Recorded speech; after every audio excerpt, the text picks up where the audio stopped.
Yo, yo, yo, yo, yo. Part two. Shit. You know what I'm saying? We about to get my boy Dre's World back on here, man. See what's going on, man. You know, we always having these technical issues and shit like that, man. We gonna figure out how to get this shit right. You feel me? In the meantime, you know what I'm saying? We just gonna go how we go. Yo, I see my boy just joined. Live right now, brother. Yeah. See how this shit go, man. Okay, bet. I see that you joined. Uh, Everything all good on your end? Yeah, I see everything. I don't know what's going on. All right, fuck it. We just gonna keep it. We gonna keep it pushing. What's good with you, man? Welcome to Hip Hop Court, man. You know what I'm saying? It's been a little minute, dog. Like, you know what I'm saying? We always have these issues when they try to get people to join. But shit, we on here now, man. You feel me? So, welcome to Hip Hop Court. And I appreciate everybody that's tuning in as well, man. What's good with y'all? What's going on? Shit, man. So, you know what I'm saying? This is gonna be a dope interview, man. I know you've been some time and you've been home for a while now. Can you speak on your experience as far as, so first off, can you introduce yourself to the world? Yeah, man. It's your boy, man, Keandre. I used to go by Sleepy Lope, but now I'm just Keandre, man. You know, fresh off a 10-year bid, freshly in the city of Atlanta. You know, just standing on some real grown man shit out here. That's it. Okay. Speak on what you can speak on when it comes to your case. You did 10 years. How long have you been home now? Yeah, I did 10 years for armed robbery that I did when I was 17. And, you know, did my 10 years and came home, maxed it out, and just been learning how to like not follow that same path or fall into that same trap, you know what I'm saying? And just stand down on the righteous path, you know what I'm saying? Okay, I definitely feel that. Shit, so you said you got locked up when you were 17? Yeah, 17. So fresh. As soon as I turned 17, I went into the system. Sheesh, that's rough. How did that change you as a person? You know what I'm saying? As a 17-year-old, you still damn near a kid. You feel me? These 18-year-olds be thinking they grown and shit like that, but you still got a lot of learning to do. Your mind is still developing at that point. How do Yeah, you feel like the 10 years of prison changed you as a man? that shit, actually, let me tell you what's crazy, and I'm glad because I've been speaking on these things here, and it's like I tell niggas all the time, if you go into prison before you become a man, and you have to go in there and become a man, you're not gonna fully be a real man till you jump right back out and experience manhood, adulthood out here. Cause it's different rules out here. You know what I'm saying? Compared to Okay. that. Yeah, I use a lot of my skills and tactics that I had in the inside, but I have to leave a lot of them in there as well though. And that shit's a battle because now you coming back to a world that's so different, that's not the same, that's just it was fast. When I say fast, everything was fast. As soon as I walked out the gate, I was like, shit, whoa. You know what I'm saying? But I Straight like up. it's just like, bro, like that's who I be want to talk to the most. Like the dudes who be going in at a young age, who was, you know what I mean, like me, cause I could say, hey, listen, I thought I was a grown ass man. Nah, dog. It ain't till you 30 deep inside a room, butt ass naked with other men, and they telling you y'all got to line up right behind each other and take a shower. And you like, man, what the fuck? This what the next 10 years gonna be about? Oh, hell no. You know what I'm saying? And you Yeah. got, it's all about initiative as well, my nigga. Because a lot of niggas don't take initiative, a lot of niggas don't take responsibility, a lot of niggas don't take accountability for their actions, you know what I'm saying? And I was Mm-hmm. one of those who were like, nigga, I wouldn't have got fucked up if such wouldn't have snitched. I wouldn't have got down, whoop, whoop, whoop. And I can't lie. I heard a man named Chaplain Flynn. That man said it himself. If you wouldn't have committed that crime, if you wouldn't have took them niggas along with you, they wouldn't have had nothing to told on you about. Real You know talk. what I'm saying? Real talk. So you just said something key. You said when you came home, first off, how long have you been home? I'm going on 3 years now. Okay, okay. Uh, what was the biggest adjustment for you? You know, I know when you came home, you excited to be home and shit like that. You've been waiting to touch down for all them years. What was the biggest culture shock for you? How was life different as a 27-year-old than as a 17-year-old? Man, it was everybody got live now. You know what I'm saying? You come home, you think, oh shit, I'm finna pop shit with my dog, oh whoop whoop whoop. And then as soon as you get out, people you like, hey, what's up? I'm out. Well, shit, I gotta work, or I got kids, or hey, I just ain't got the money, or whoop whoop. Okay, cool. People got lives. But what mainly hit me was, okay, these folks, all that you do your time, man. What's the saying? They like you pay your debt to society. Yeah. You never paid your debt to society. That shit is a never ending debt. You feel me? To this day, I could say till yesterday, I'm still experiencing this shit. You know what I'm saying? It took me, I'm signing up for job after job after job after job for a month straight. And I'm literally on the phone with my girl at the time. I'm like, listen, dog, I've been staying down. I'm trying. They is telling me no, no, no, no, no. And right now, it's looking like I'm about to go hit a lick. That's what my frame I was on. Cause I was like, bro, I ain't had no clothes. I had one shirt, one pair of jeans, and one pair of socks. You know what I'm saying? And I wore that for like 2-3 weeks.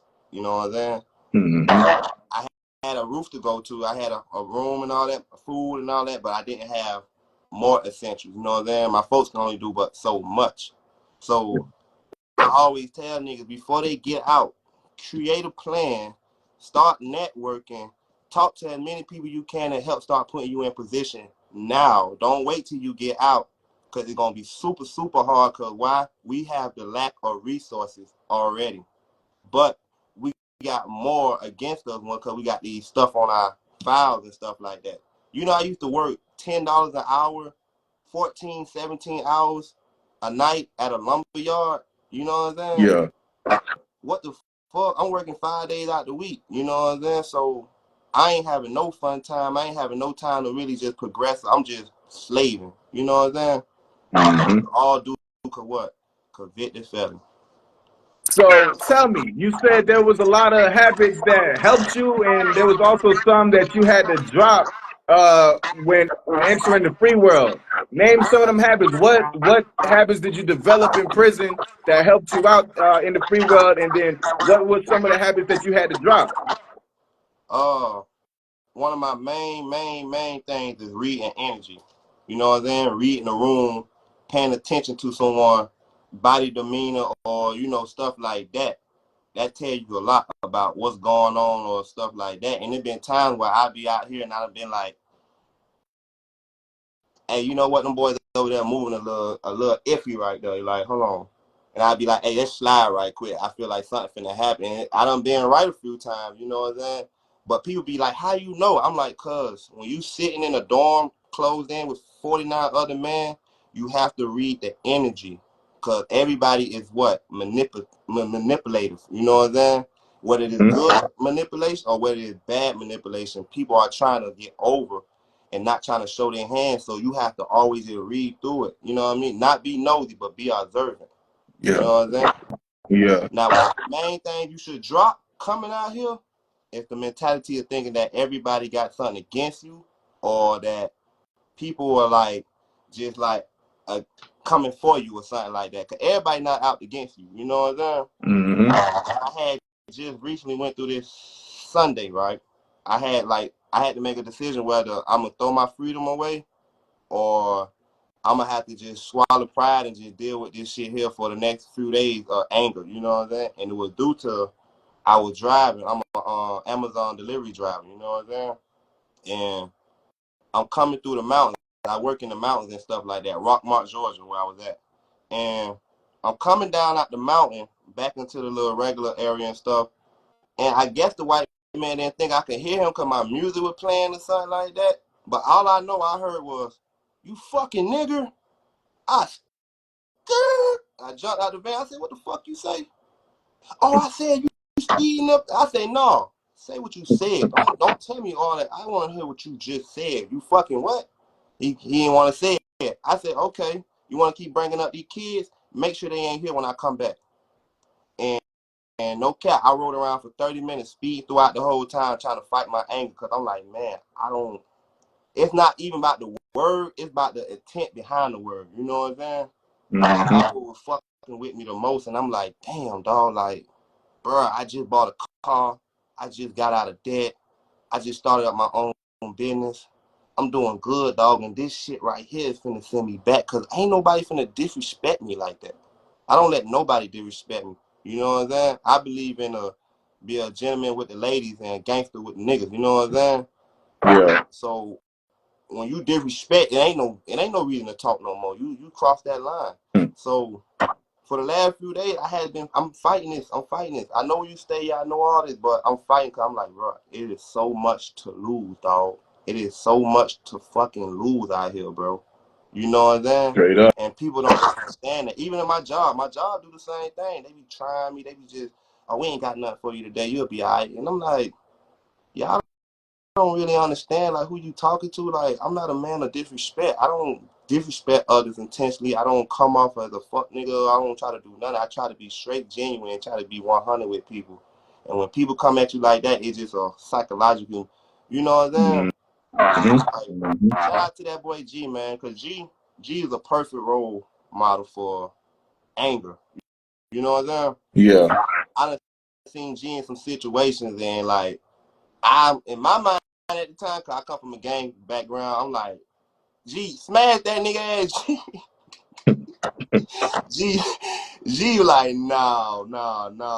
You know, like, I done had talks with G, and I be like, damn, I ain't even feel like that, bro. Like, damn, made me go sit down and rethink the whole thing out. You know what I'm saying? But don't let that anger get to you. Don't let the little shit get to you. Always remember the big picture. That freedom is way more important than anything, dog. Real shit. Real shit. 'Cause you ain't got your freedom, you ain't got nothing. You ain't got nothing, dog. So Nothing. tell me a little bit, man. Tell me a little bit about your upbringing. You said you come from a gang background. How was that coming up before you got locked up? Did you have your parents to support you, and did you have any support at all? And how was that support once you was doing these 10 years? Was the people that you was running with still fucking with you? Man, you know damn well them folks disappear like Casper, man. This how my Yeah. raising was, right? Mine's a little crazy and shit like that. So, as far as I remember, I grew up in a house with grandma, pops, mom, auntie, uncle, another auntie, and then a bunch of cousins. You know what I'm saying? And then like everything separated. Everybody went their different ways. And then when grandma died, that when everybody just went their own ways and shit. But my mom, my dad separated, and my stepdad came in my life. And as a kid, at first you like, man, fuck this nigga. You know what I'm saying? I got a daddy. But I can say to this day, that man a whole blessing in my life. Shout out to the stepdads out there. You know what I'm saying? Shout But out. I grew up in Miami. I'm from Miami, born and raised. You know what I'm saying? Overtown, Yeah. Swamp City, 8th Street, that type shit there. And my mom did a good job of trying to keep us out the streets and try to put us in church. And dad had us in football and extracurricular activity and stuff like that. But you can't hide what's in front of you coming out that door. You know what I'm saying? Mm-hmm. You can't hide the junkie shooting up heroin. You can't hide the crack dope. You know what I mean? And to So me, tell me, the tell dope. me, what was the situation that made you jump off the porch? You said you had this support, you had your moms, you had your step pops and stuff like that. What was it that made you jump off the porch and say, fuck this shit? Uh, Officially 2008, but I'm gonna say like it really was, boy. Coming up in Miami, dog, or any fast city, I learned you gotta be with the style, the trend, and I wore Reeboks, Shaqs, and horrible shit. While my dog and them got every new Jordan, new Forces, so that was one of the reasons. But it went until 2008 when the recession hit, and I was like, man, we ain't got shit for real. We 9 deep in the house. We ain't got shit. Hell no, I ain't even going for this. I'm gonna just go fully off the porch now. I was already halfway in the streets, you know. But at that time, I just jumped all the way out there. You know what I'm saying? And the gang shit just came with the hood. You know what I'm saying? You know what I'm saying? I feel that. I feel that. So tell me, while you was doing this time, what was some of the craziest things you experienced that made you actually open your eyes like, damn, this shit is real? Besides the being naked in front of other men and shit, because, you know, I done been through that shit too. I know that shit will fuck a nigga head up. But while you was actually sitting, like, what was some of the craziest things you experienced? Oh well, shit. That was the first thing, right? Cause truly, I ain't take a shower for 2 weeks. I stood in my sink. I couldn't handle that. I couldn't handle being around 50 other men naked. You know what I'm saying? But Mm-hmm. when I first got to prison, like I was telling somebody, I stopped writing to everybody. I stopped talking, cause I couldn't understand. Like at the age of 18, I'm like, damn, I got 9 more years in this shit. What the fuck I'm finna do for 9 years? You know what I'm saying? Cause this shit is boring. This shit was boring, you know this. But the first thing I saw, that like just was like whoa, like I saw my first gang war. You know what I'm saying? I participated in that Crips versus the Pyrus, and we had the upper hand that time. You know what I'm saying? But I'm watching it going through other dorms, and I'm out there celebrating. You know, we won the war at the time, the battle. But my roommate grabbed me, old school cat from Atlanta. He grabbed me. He said, "Young blood, you out here and your homies celebrating and y'all throwing y'all signs up and making all that yell." He say, "Don't you know 2 of them dudes on life support right now?" I say, if that nigga die, you know you gonna get a life sentence added to them 10 years you got already. Now, this is why I want to see what real niggas at and I literally could tell you, I went on my bed and got on my motherfucking knees and prayed. And I was like, God, I already told you I couldn't do 10. You gonna a life sentence? Hell no, I can't. What? What? Hell no.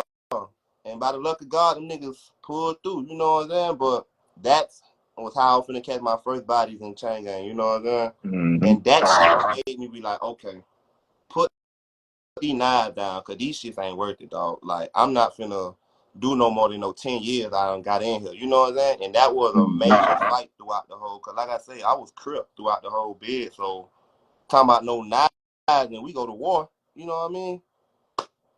Yeah, yeah. That's crazy, man. You know, it's a lot of gang shit going on in there, a lot of rape and all this other bullshit going on, man. Uh, Tell me, like, what skills did you develop as far as coping to actually help you get through that shit? Like, how did you cope through this situation? Yeah. Oh, as crazy as this shit gonna sound, the best time I usually used to have was when I was in the hole. When I was separated from everybody. When I was able to just sit there and like the whole crazy too as well. But if you got a nice roommate or something who ain't too bullshit, you can make it through. And within that whole time is why I used to always write all my music at, or like that why I really sat down and learned the law library. You know what I'm saying? I learned every OCGA that was, and I started just like picking up, learning other people's cases, because I just felt like, you know, I know like a lot of dudes ain't gonna sit here and put that effort into fighting their cases. You know what I mean? Mm-hmm. I knew like, okay, all the nigga need is a beam of light. That's it. The same way how I needed somebody. I used to go to the law library for a month straight, and I was just going in there for the AC. You know what I'm saying? Until my dog from my he was like, "Little bro, here, what you got? What type of charge you got?" You say what? All right, here, read this, and read this, and that was started me. And I was like, okay, so some rest in peace, my dog Drew. That was the last person I helped on his case, and his case was a win-win. Like his shit was a black author book, literally. It wasn't no laws and none of that stuff there. So you know, helping him out in his situation, it was just like I was more excited about seeing him going home than me on some G shit. Cause I'm like, bro, you deserve this, bro. Like I don't care what they said you did. I know what type of person you are. You a good-hearted person, bro. You know what I mean? Mm-hmm. Like your smile can change a room, dog. And we need niggas like that. You know what I'm saying? Rest in peace to that boy, though, man. But learning how to learning to use the paper and the pen and not my fist. You know what I'm saying? You Yeah. have no win with your fist. You have win with pen and paper. Don't be no snitch. Don't be no rat. But shit, beat them where they got to get beat at. That pen and paper, dog. Straight up. You know what I'm saying? Did you so you said you was reading and you had to write stuff down and stuff like that. Did you have any of these habits before you got locked up? Hell yeah. Reading and writing is my two favorite habits. Like reading is one of my favorite habits. Like real G shit. I had a library and everything growing up. You know what I'm saying? And like writing is one of the main ways I learned how to keep things down. Like I keep like let me see. Well, you can't see me, but I got like 10 journals over here. You know what I'm saying? And I have a subject for everything, so I can keep track of my thoughts and keep track of things going on around me. Because as long as you organize, everything around you organized. You know what I'm saying? And I look at everything as a machine. As long as I keep the machine organized, clean, and keep going, it ain't gonna stop. You know what I'm saying? Straight up. So tell me, man, now that you've been home and things like that, did you have any big plans in prison? And when you came out, you realized, like, damn, I may have to switch it up a little bit, or were you able to successfully follow everything that you wanted to do all the way? Man, I had to switch that shit all the way up. All the way up. I'm talking about that shit was crazy because you talking to a nigga who just sit there and just think of different, like, my thing was before I went to prison, I was like, okay, I'm gonna do this rap shit. I'm gonna go to school for culinary arts and shit like that. But being in there so long, you develop into a new person and you start developing, seeing things you like. And I'm like, well, you know, I've always been a hustler. You know what I'm saying? And I felt like my worst decision was becoming a taker. You know what I'm saying? It took me out of hustle mindset. So I got back into that hustle mindset and I'm like, okay, what do I need to do out there so I won't end back up in here? You know what I'm saying? And that's when I fell in love. I started learning about franchising. You know what I'm saying? So instead of ordering Hip Hop Weekly and XLL and all them other shit, I started ordering entrepreneurs. You know what I mean? Real Raw Report. I started ordering stuff like that and reading. I'm like, damn, 15,000 for a Subway, and they got the loan office where they can really like Subway. Anybody side note, anybody want to start a franchise? Subway is the cheapest and the best one. You know what I'm saying? Because they provide everything. All you have to do is provide 15,000 and a track record of how you do your thing. You know what I'm saying? Besides that, you know, it was just like learning business. More I learned business, it was just exciting. You know what I'm saying? So when I got out here, I thought I had a bunch of people who was on that same level with me. You know what I'm saying? Like if I was handling business, but come to find out, ain't nobody was handling no business. They weren't thinking about business. They were waiting on me to get out. And I'm like, that was y'all problem. Y'all waiting on me to get out. You supposed to start this shit. So when I come in, you could just and over the years, I just realized that you got to separate yourself from everybody. Straight up. Everybody, family, mama, daddy, granddaddy, I don't give a damn. Separate yourself from everybody. Because as long as you got these people around you, they're going to clutter your mind. They're going to clutter your energy. You need to separate yourself from everybody so you can sit back and be like, damn, okay, what do I need to do for real? Who do I need around me? You know what I'm saying? Mm-hmm. And I can literally tell you, bro, like, I live in a city. I got few friends now, but overall, I don't got nobody, bro. I separated myself. I don't talk to my family. I don't kick it with them because I gave y'all that time to be on this type of shit, but y'all wasn't on this type of shit. And get what? Now they on this type of shit, get what I be saying? Well, okay, cool. And keep pushing because I gave you the opportunity, but now that I'm flourishing and now that I'm handling my business and y'all hearing through the grapevine, I don't post this shit no more. Nah, I'm good because it took me this long. All these trials and errors I had to go through. All, like, bro, I done been through so much. And niggas be looking like, damn, you should have been dead or you should have been back locked up. But perseverance, accountability, you got to have them two right there because, boy, boy, Straight up. they out here. They out here, boy. So tell me, where all the gang homies and shit like that, where they at now, as opposed to like, you know what I'm saying, you was running with them niggas and shit, and you say they dropped off and shit like that when you was locked up, where they at now? Shit, doing the same shit they were doing before I got locked up. Honestly, bro, I went back because I lived in Fitzgerald/Ocilla, Georgia, country, and you know, like I said, I was born and raised in Miami, so I went back to both cities and stuff. The country is gonna be the country. I hate the country. I don't like it, but I'm sitting there with them dudes, and I'm like, you know, I'm just happy to see them and stuff. And I'm like, damn, what's up? What y'all got going on? You know, woo, woo, woo. They like, shit, you know, we some smoke, drink, go out to the club. I'm like, what? And the what? And the what? And the what? Doing the same shit they was doing 10 years ago, huh? Y'all doing the same shit we was doing when we were 16 to 17? Like, bro, like, I was like, yeah, I don't need to come down here no more. Went back to Miami. Let's say the little niggas I was raising, the little niggas that was running up to me to ask for dollars and shit, them little niggas were clutching on me. You know what I'm saying? Shit. I'm popping out. Them niggas like, who you? And I'm like, nigga, I'm such. Nigga like, all right, cool. Who you here for? Like, nigga, did you hear what I said? I am such and such. Like, do you see my name spray painted on the wall, nigga? Nigga, like, they ain't hearing none of that. Little nigga, like, I got this Draco. What you talking about? And it took the OGs to goddamn whoop whoop. But I respect it, though, in a way. Let me tell you why. Because I was that young nigga at one time. You know what I'm saying? Mm-hmm. When I sat there and they finally pulled back up and they was out there and I was just telling them, like, all right, I like, little nigga, I'm going to do what I'm going to tell you.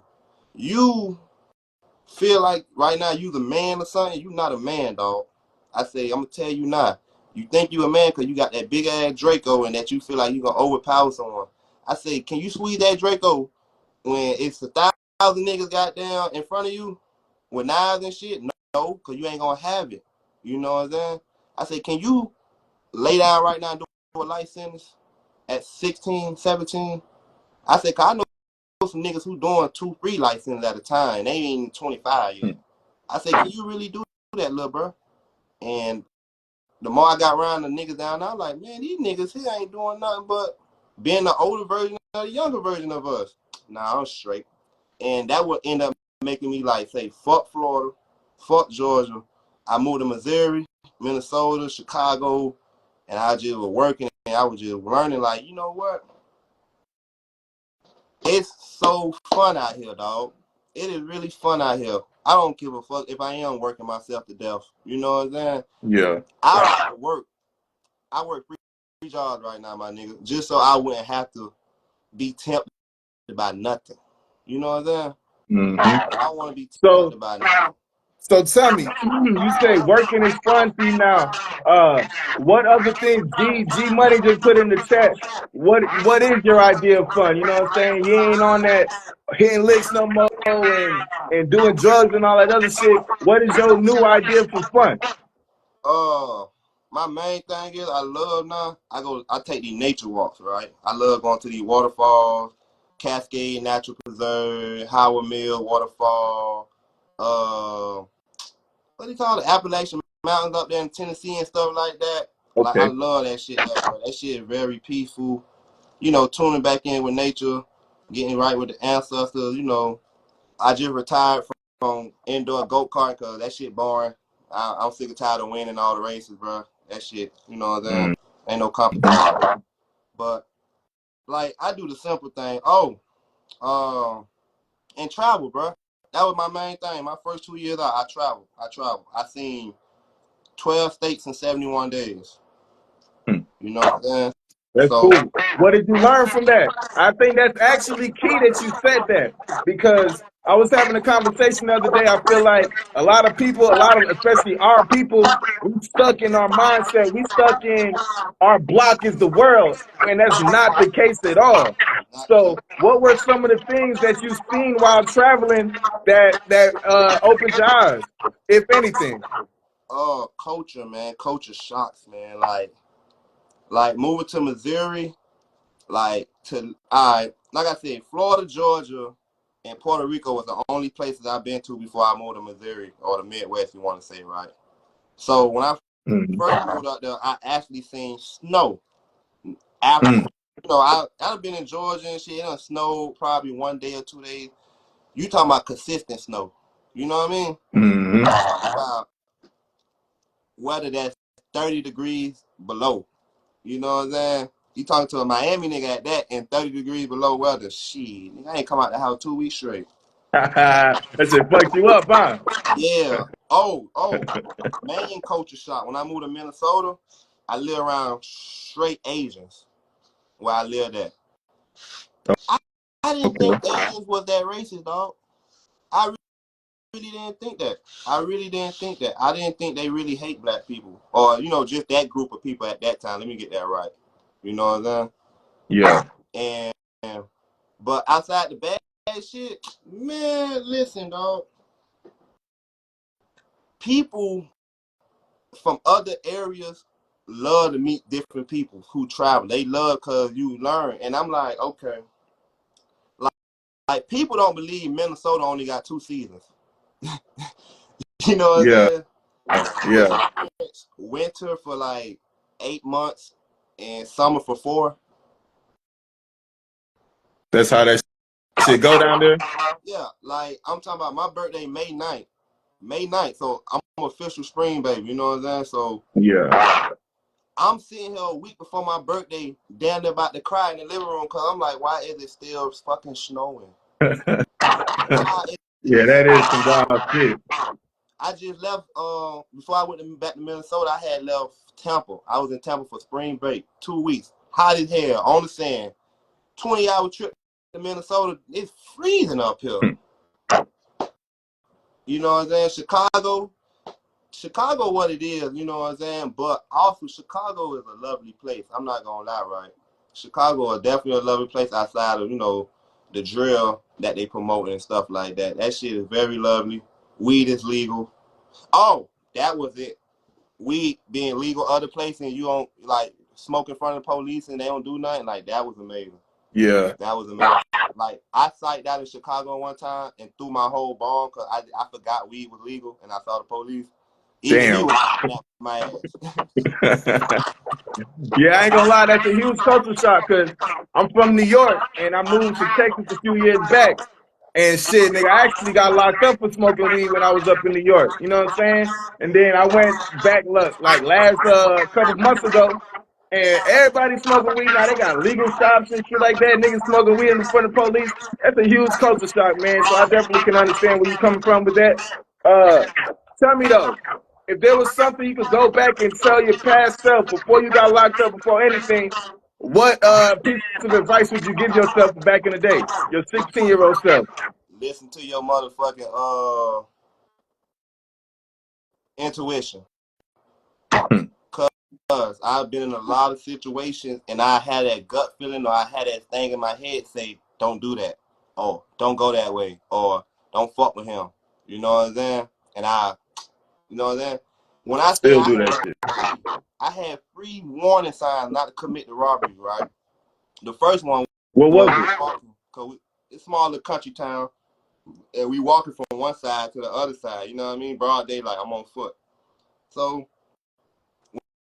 when I'm walking, I see one of the older head niggas. He see us and walking. He like, y'all 2 niggas ain't never in school, and y'all ain't all black. Which way y'all going? I said we going to the west side. He said I'm going this way then. He pointed to the opposite direction. So we kept walking. He was like, hey, little sleepy, come here. So he called it. Both of us went to walking. He was like, nah, I just want to holler at Sleepy. You know, I just want to holler at him. So he pulled me to the side. He like, hey, I don't know what you got going on, I don't know what you doing, but you need to get away from that nigga you with.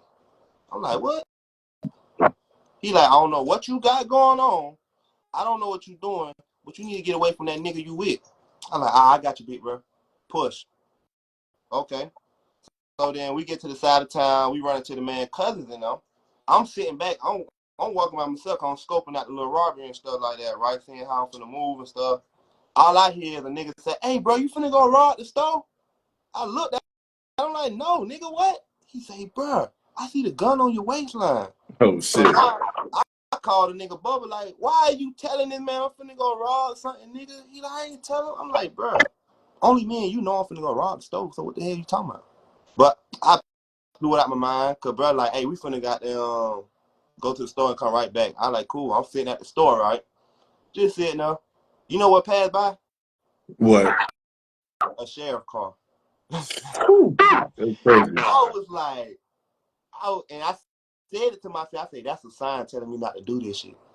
And I get up and I'm getting ready to walk, and I look at the business one more time, and I'm like, nah, fuck that. I gotta get this money. You know, at the time I was trying to leave back to Miami. I got sick and tired of where I was at because I wasn't doing nothing. I'm like, I'm really sitting on my ass.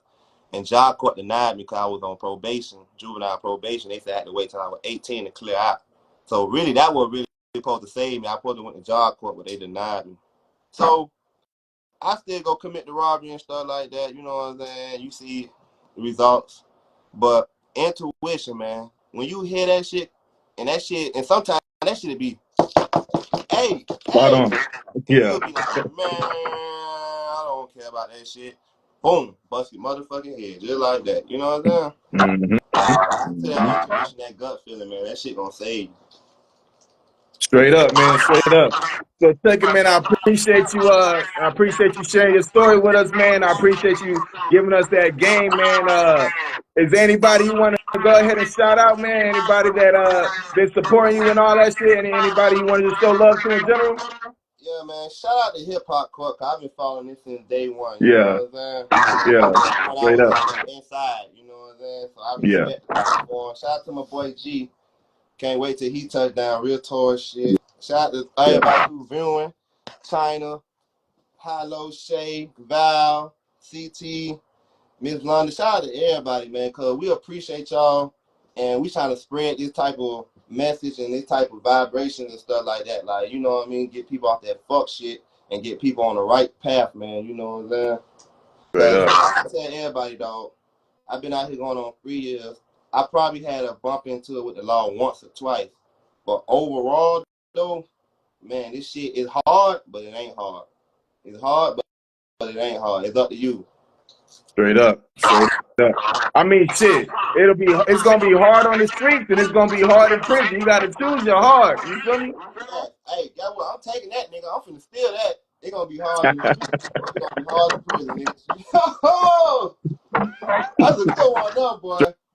Straight up, man. I like I just want hard to go ahead and shout out everybody that's on here, man. I definitely appreciate the love, man. And just like you said, our journey, our mission is to spread awareness and let niggas know what's really going on. Cause shit, it's our own people. It's the hip hop music and the false idols that we look up to that make us want to even do this shit. You feel me? Like, I ain't gonna lie, I grew up looking up to the drug dealers and the rappers and shit. They getting all the money and all the girls and shit. I want to be like that. So that's why I ended up doing all the stupid shit that I did that made me end up where I was at. You feel me? So our goal is to make sure that we spreading awareness to let people know, like, this is what's really going on. This is the real streets. You feel me? We the real culture. You feel me? So that's our mission, man. I just want to appreciate everybody that's tapped into the platform right now, man. And shit, man, we done ran this motherfucker up, dog. This went a little longer than, you know what I'm saying, I was even expecting in the first place, but it's definitely dope conversation, man. I would love to have another interview another time, you feel me? Maybe a part 2 where we could catch up again and speak on all the recent things going on, man. And shit, dog, that's it, you feel me? Feel you. I definitely, you know what I'm saying? Yes, sir. Yes, sir. So I'm AC Cuddy, man. Like I said, I appreciate everybody that's tapped in with us, man. And this is Hip Hop Court. You heard? That's case dismissed, man. Case dismissed. Yeah.